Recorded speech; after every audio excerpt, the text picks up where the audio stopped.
All right, so we have a real quick legal update here that is going to affect some people who use marijuana. This comes from marijuanamoment.net, and it is the ATF moves to loosen the gun ban, so prohibiting people from purchasing a firearm legally, specifically for people who have used marijuana or other illegal drugs. So what's actually happening here? That's what this article goes over. I'll give you the highlights.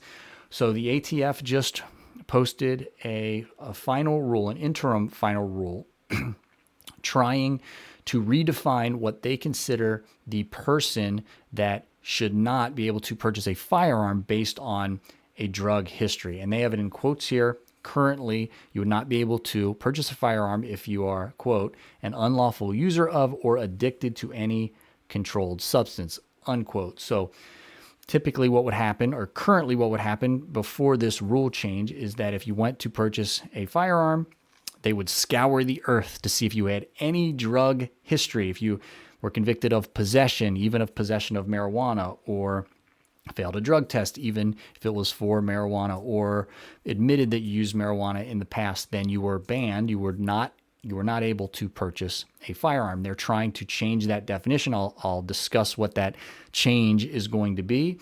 They published this right before the Supreme Court, right here, is considering a case challenging the constitutionality of banning people who have a history of illegal drug use from being able to purchase a firearm. Should someone's Second Amendment right be taken away because they have a history of using illegal substances? That's the Supreme Court case. That's what they are considering, the Supreme Court.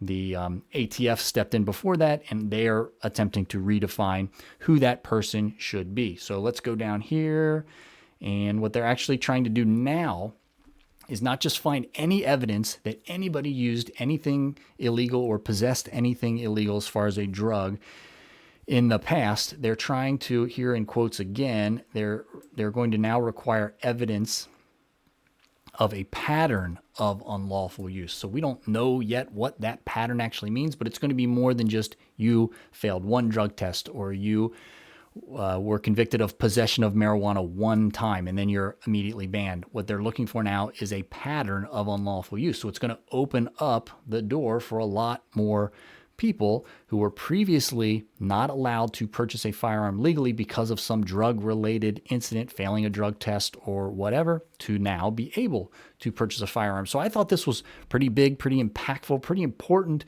news. Wanted to make a quick video on it. Stay subscribed here. I always make update videos when anything with testing or legality of marijuana, when any changes are made. And until next time, everybody stay safe.